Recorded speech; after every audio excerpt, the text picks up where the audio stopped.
Hello friends, అందరికీ నమస్తే. Welcome to smart online friends వీడియోలో మనం చూసుకుంటే బీఆర్ఓ అండి, బార్డర్ రోడ్ ఆర్గనైజేషన్ నుంచి నోటిఫికేషన్ అనేది ఉండడం జరిగింది.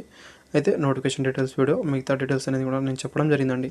అది ఒకవేళ మీరు చూడకపోతే కింద డిస్క్రిప్షన్లో లింక్ ఇవ్వడం జరుగుతుంది, అక్కడ నుంచి వెళ్ళి మీరు చూడొచ్చు. ఈ వీడియోలో మనము ఆ నోటిఫికేషన్ను మనం ఎలా అప్లై చేయాలి, మిగతా ప్రాసెస్ ఏంటి అని క్లారిటీగా మనం తెలుసుకుందామండి. వీడియోలో వెళ్ళే ముందు వీడియో నచ్చితే లైక్ చేయండి ఫ్రెండ్స్, అదేవిధంగా సబ్స్క్రైబ్ మాత్రం చేసుకోవడం మర్చిపోండి ఫ్రెండ్స్. ఇక్కడ మనం చూసుకుంటే అప్లికేషన్ ఫామ్ అనేది ఇక్కడ చూసుకోవచ్చండి. అయితే ఇక్కడ ఫస్ట్ మనం చూసుకుంటే ఇక్కడ ఓన్లీ క్యాపిటల్ లెటర్లో మాత్రం ఇది ఫిల్అప్ చేయాలని చెప్పడం జరుగుతుంది. అయితే ఫస్ట్ మనం ఇక్కడ చూసుకుంటే నేమ్ ఆఫ్ ద పోస్ట్ అనేది మీరు ఇక్కడ చూసుకుంటే మల్టీ స్కిల్డ్ వర్క్ మెషిన్ లేదా నర్సింగ్ అసిస్టెంట్ అనేది ఇక్కడ ఫిల్అప్ చేయాల్సి ఉంటుంది. ఆ తర్వాత serial number of post in advertisement అనేది ఇక్కడ చూసుకోవచ్చండి మీరు. అయితే మీరు మెషన్కి అప్లై చేయాలనుకుంటే 1 అని ఇక్కడ రాయాల్సి ఉంటుంది. అదేవిధంగా నర్సింగ్ అసిస్టెంట్కి అప్లై చేయాలనుకుంటే ఇక్కడ 2 అని రాయాల్సి ఉంటుందండి. ఇక్కడ మీరు చూసుకోవాల్సి ఉంటుంది. రిక్రూట్మెంట్ సెంటర్ అనేది ఇక్కడ చూసుకోవచ్చండి. JREF సెంటర్ పూణే అని ఉండడం జరుగుతుంది. అదేవిధంగా ఇక్కడ మీరు రీసెంట్ ఫోటో అనేది పేస్ట్ చేయాల్సి ఉంటుందండి. అది ఓన్లీ పేస్ట్ మాత్రమే చేయాల్సి ఉంటుంది. స్టాప్లర్తో మీరు ఇక్కడ చేయొద్దని చెప్పడం జరిగిందండి. ఇక్కడ మీరు చూసుకోవాల్సి ఉంటుంది. నెక్స్ట్ మనం ఇక్కడ చూసుకుంటే కేటగిరీ అనేది ఇక్కడ మీరు సెలెక్ట్ చేసుకోవాల్సి ఉంటుందండి. UR economical weaker section SC ST OBC ex service man. Next చూసుకుంటే JREF వార్డ్ అనేది, ఆర్మీ వార్డ్ అనేది మీరు కింద టిక్ ఇవ్వాల్సి ఉంటుంది. తర్వాత మనం ఇక్కడ చూసుకుంటే వెయిటేజ్ మార్క్ అండి. మీకు వెయిటేజ్ మార్క్ ఏమైనా ఉంటే ఇక్కడ ఫిలప్ చేయొచ్చు అండి. NCC సర్టిఫికేట్ ఏదైనా, అదేవిధంగా మీ ఫాదర్ ఎవరైనా వర్క్ చేస్తున్న వాళ్ళైతే అది ఇక్కడ నేను నోటిఫికేషన్లో అది ఆల్రెడీ నేను చెప్పడం జరిగిందండి. అది పర్సంటేజ్ ఏమైనా ఉంటే ఇక్కడ మీరు ఫిలప్ చేయొచ్చు అండి, లేకపోతే ఖాళీగా అనేది మీరు వదిలేయచ్చు. ఇక్కడ మీరు చూసుకోవచ్చు అండి. అంటే నెక్స్ట్ చూసుకుంటే మీరు మైనారిటీ కమ్యూనిటీ నుంచి ఉంటే ఇక్కడ ఎస్ అని ఫిలప్ చేసిన తర్వాత ఏ కమ్యూనిటీ అనేది ఇక్కడ సెలెక్ట్ చేసుకో, ముస్లిమ్సా, క్రిస్టియన్సా, సిక్కా, బుద్ధిస్టా, జైనిస్టా అనేది మీది ఏదైతే అది ఇక్కడ ఫిలప్ చేయాలండి, లేకపోతే నో అని ఫిలప్ చేసి వదిలేయచ్చు. నెక్స్ట్ చూసుకుంటే మీరు ఎకనామికల్ వీకర్ సెక్షన్ వాళ్ళైతే ఎస్ అని ఫిలప్ చేయాలండి. ఇక్కడ ఎస్ అని టిక్ చేయాల్సి ఉంటుంది, లేకపోతే నో పైన టిక్ చేయాల్సి ఉంటుంది. మనం ఇక్కడ సీరియల్ నెంబర్ అయితే చూసుకుంటే క్యాండిడేట్ నేమ్ అనేది మీరు ఇక్కడ ఫిలప్ చేయాలండి. మీ SSC మెమోలో ఏ విధంగా ఉందో అదే విధంగా ఫిలప్ చేయాల్సి ఉంటుంది. అదేవిధంగా క్యాపిటల్ లెటర్లో మాత్రమే ఇక్కడ ఫిలప్ చేయాలి. నెక్స్ట్ ఫాదర్ నేమ్ అనేది ఫిలప్ చేయాల్సి ఉంటుంది. ఆ తర్వాత నెక్స్ట్ చూసుకుంటే డేట్ ఆఫ్ బర్త్ అనేది మీరు ఇక్కడ రాయాల్సి ఉంటుందండి. మనం ఇక్కడ చూసుకుంటే పర్మనెంట్ అడ్రస్ అనేది మీరు ఫిలప్ చేయాలండి. ఇక్కడ ఫస్ట్ చూసుకుంటే మీ హౌస్ నెంబర్, అదేవిధంగా మీ విలేజ్, తర్వాత చూసుకుంటే మండల్ ఉంటే మండల్, ఇక్కడ స్టేట్ రాసిన తర్వాత పిన్ కోడ్ అనేది ఇవ్వాల్సి ఉంటుంది. అదేవిధంగా సీరియల్ నెంబర్ 12 అని చూసుకుంటే ఇక్కడ ప్రజెంట్ అడ్రస్ అండి. కొందరికి పర్మనెంట్, అదేవిధంగా ప్రజెంట్ సేమ్ ఉన్న వాళ్ళు సేమ్ ఫిలప్ చేయండి. వేరు ఉంటే వేరు ఫిలప్ చేయాల్సి ఉంటుంది. ఇది ఇక్కడ మీరు చూసుకోవాల్సి ఉంటుందండి. ఆ తర్వాత నెక్స్ట్ చూసుకుంటే అప్లికేషన్ ఫీజ్ డీటెయిల్స్ అనేది మీరు ఇక్కడ ఫిలప్ చేయాల్సి ఉంటుంది. అప్లికేషన్ ఫీజ్ డీటెయిల్స్ అనేది మనం ఇక్కడ ఫస్ట్ చూసుకుంటే వాళ్ళు నోటిఫికేషన్లో ఒక లింక్ ఇవ్వడం జరుగుతుంది. అక్కడ నుంచి మీరు ఆ ఫీజు అనేది మీరు పే చేయొచ్చు. ఇది ఇక్కడ SC ST వాళ్ళకి అనేది ఎలాంటి ఫీజు లేదండి. మిగతా క్యాండిడేట్ వాళ్ళైతే మీరు 50 రూపీస్ అనేది ఫీజు అనేది పే చేయాల్సి ఉంటుంది. SBI కలెక్ట్ ద్వారా మీరు పే చేయాల్సి ఉంటుందండి. ఆ లింక్ ఇక్కడ నేను చూపించడం జరుగుతుంది, ఇక్కడ మీరు చూడొచ్చండి.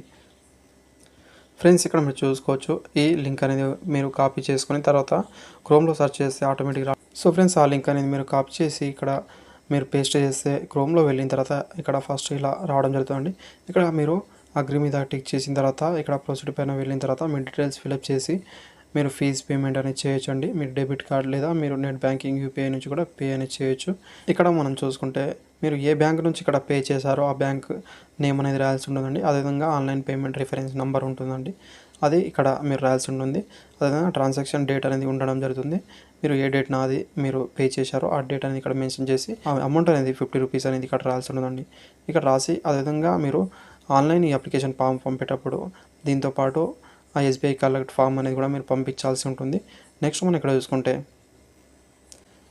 మీరు ఎక్స్ సర్వీస్ మ్యాన్ వాళ్ళ సన్స్ అయితే ఇక్కడ ఎస్ అని లేకపోతే నో అని ఫిలప్ చేయాలండి. మీ ఫాదర్ ఎవరైనా BROలో వర్క్ చేస్తున్న వాళ్ళైతే ఎస్ అని ఇక్కడ ఫిలప్ చేయాలండి, లేకపోతే నో అని ఫిలప్ చేయాల్సి ఉంటుంది. అదేవిధంగా మీరు BROలో వర్క్ చేస్తున్న వాళ్ళ బ్రదర్స్ అయ్యి ఉంటే ఎస్ అని ఫిలప్ చేయాలండి, లేకపోతే నో అని ఫిలప్ చేయాల్సి ఉంటుంది. అదేవిధంగా నెక్స్ట్ చూసుకుంటే NCC B సర్టిఫికేట్ ఉంటే ఎస్ అని లేకపోతే నో అని ఫిలప్ చేయాలండి. అదేవిధంగా NCC C సర్టిఫికేట్ ఉంటే ఎస్ అని లేకపోతే నో అని ఫిలప్ చేయాలండి. అదేవిధంగా మీరు కాంట్రాక్ట్ లేబర్గా మీరు అక్కడ వర్క్ చేస్తున్న వాళ్ళైతే ఎస్ అని లేకపోతే నో అని ఫిలప్ చేయాల్సి ఉంటుంది. అదేవిధంగా జమ్మూ కాశ్మీర్ నుంచి మైగ్రెంట్ పర్సన్ అయితే ఎస్ అని లేకపోతే నో ఫిలప్ చేయాలండి.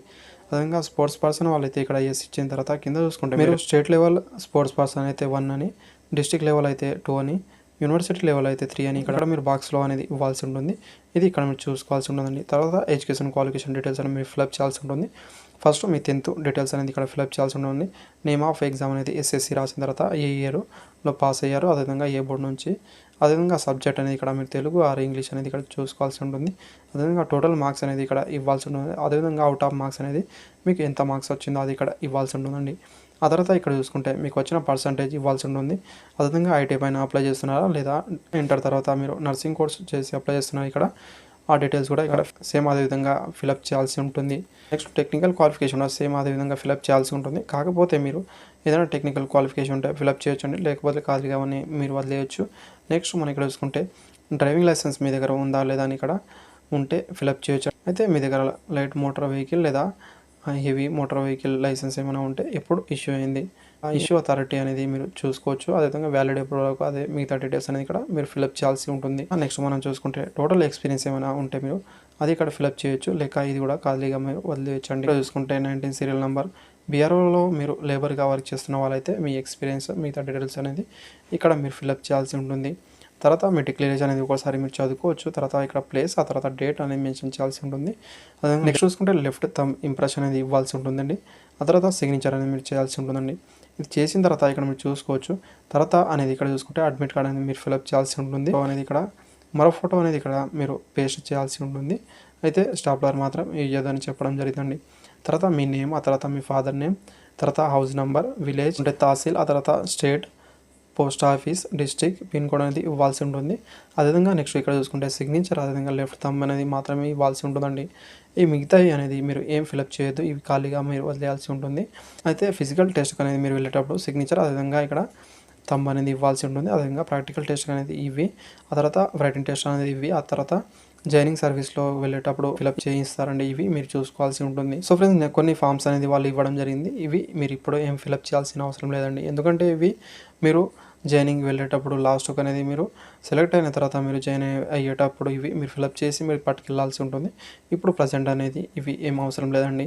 నెక్స్ట్ మనం ఇక్కడ చూసుకుంటే ఏ డాక్యుమెంట్ మనము ఇక్కడ అటాచ్ చేయాలో ఇక్కడ మనం చూసుకుంటే ఎడ్యుకేషన్ సర్టిఫికేట్ అండి, క్యాస్ట్ సర్టిఫికేట్, బర్త్ సర్టిఫికేట్. అదేవిధంగా మీరు ఇక్కడ ఎస్సీ ఎస్టీ తప్ప మిగతా క్యాండిడేట్ వాళ్ళైతే ఎస్బీఐ కలెక్ట్ ఫామ్ అనేది 50 రూపీస్ అనేది ఫీజు అనేది పే చేస్తారు కదండి, ఆ ఫామ్ అనేది మీరు ఇక్కడ పంపించాల్సి ఉంటుంది. అదేవిధంగా ఎక్స్పీరియన్స్ సర్టిఫికేట్ ఉంటే మీ దగ్గర అది పంపించవచ్చు. అదేవిధంగా డ్రైవింగ్ లైసెన్స్ ఉంటే అది కూడా మీరు పంపించాలండి. అదేవిధంగా వెయిటేజ్ మీకు కావాలనుకుంటే సర్టిఫికేట్ అనేది మీరు పంపించాల్సి ఉంటుంది. నెక్స్ట్ చూసుకుంటే రెసిడెన్షియల్ సర్టిఫికేట్ అండి. ఆ తర్వాత నెక్స్ట్ చూసుకుంటే ఒక సెల్ఫ్ అడ్రస్ ఎన్వలప్ అనేది మీరు పంపించాల్సి ఉంటుంది. దానిపైన 25 రూపీస్ అనేది పోస్టల్ స్టాంప్ అనేది అతికించాల్సి ఉంటుందండి. ఆ తర్వాత నెక్స్ట్ మనం ఇక్కడ చూసుకుంటే ఓన్లీ జిరాక్స్ మాత్రమే మీరు పంపించాల్సి ఉంటుందండి. అదేవిధంగా ఇక్కడ చూసుకుంటే గెస్టెడ్ ఆఫీసర్తో, లేకపోతే ఇక్కడ సెల్ఫ్ అటాస్టెడ్ అండి, మీరైనా చేయొచ్చండి. గెస్టెడ్ ఆఫీసర్ లేకపోయినా పర్లేదు, మీరైనా మీ సైన్ కింద చేసి ఆ తర్వాత డేట్ మెన్షన్ చేసి సెల్ఫ్ అటాస్టెడ్ అని రాస్తే సరిపోతుందండి. ఇవి ఒకే దగ్గర పెట్టిన తర్వాత మెయిన్ ఎన్వలప్లో పెట్టి మీరు పంపించాల్సి ఉంటుంది. మెయిన్ ఎన్వలప్ పైన మీరు ఎలా ఫిలప్ చేయాలి ఇక్కడ చూసుకుంటే, సో ఫ్రెండ్స్, మెయిన్ ఎన్వలప్ మనం చూసుకుంటే పైకి ఇక్కడ చూసుకుంటే application for the post of రాసిన తర్వాత మీరు ఏ పోస్ట్ అప్లై చేస్తున్నారు ఇక్కడ ఫిలప్ చేయాలని చూసుకుంటే మల్టీ స్కిల్డ్ వర్కర్ మేషోనా లేదా నర్సింగ్ అసిస్టెంట్ అని రాసిన తర్వాత కేటగిరీ అని రాయాల్సి ఉంటుందండి. మీరు ఈ కేటగిరీ నుంచి అప్లై చేస్తున్నారో యూఆర్ఆ, ఎస్సీఆ, ఎస్టీఆ, ఓబీసీఆ, economical weaker section, PWD, ex service man, అదేవిధంగా కాంట్రాక్ట్ లేబర్ అనేది ఇక్కడ ఫిలప్ చేయాల్సి ఉంటుంది. అదేవిధంగా పక్కన చూసుకుంటే మీరు ఎసెన్షియల్ క్వాలిఫికేషన్లో మీకు వచ్చిన పర్సంటేజ్ అని పక్కన రాయాల్సి ఉంటుందండి. ఈ అడ్రస్కి అనేది మీరు పంపించాలి. ఇక్కడ చూసుకుంటే ఇక్కడ అడ్రస్ అనేది మీరు చూసుకోవచ్చండి. Command JREF centre D camp Pune అండి. ఇదే 411015 అనేది మీరు పంపించాల్సి ఉంటుంది. ఓన్లీ రిజిస్టర్ పోస్ట్ ద్వారా మాత్రమే మీరు పంపించాలని చెప్పడం జరిగింది. ఇక్కడ క్లారిటీ అని చూసుకోవచ్చు. లాస్ట్ డేట్ అని మనం చూసుకుంటే మే 23 వరకు అనేది మీరు అప్లై అని చేసుకోవచ్చు. అదేవిధంగా మిగతా డీటెయిల్స్ మీకు కావాలనుకుంటే కింద డిస్క్రిప్షన్లో వీడియో చూస్తే మీకు క్లారిటీ అని అర్థం అవ్వడం జరుగుతుంది. లేదా అదేవిధంగా అప్లికేషన్ ఫామ్ కూడా కావాలనుకుంటే డిస్క్రిప్షన్లో వెబ్సైట్ లింక్ ఇవ్వడం జరుగుతుంది. అక్కడ నుంచి వెళ్ళి మీరు డౌన్లోడ్ అనేది చేసుకోవచ్చు.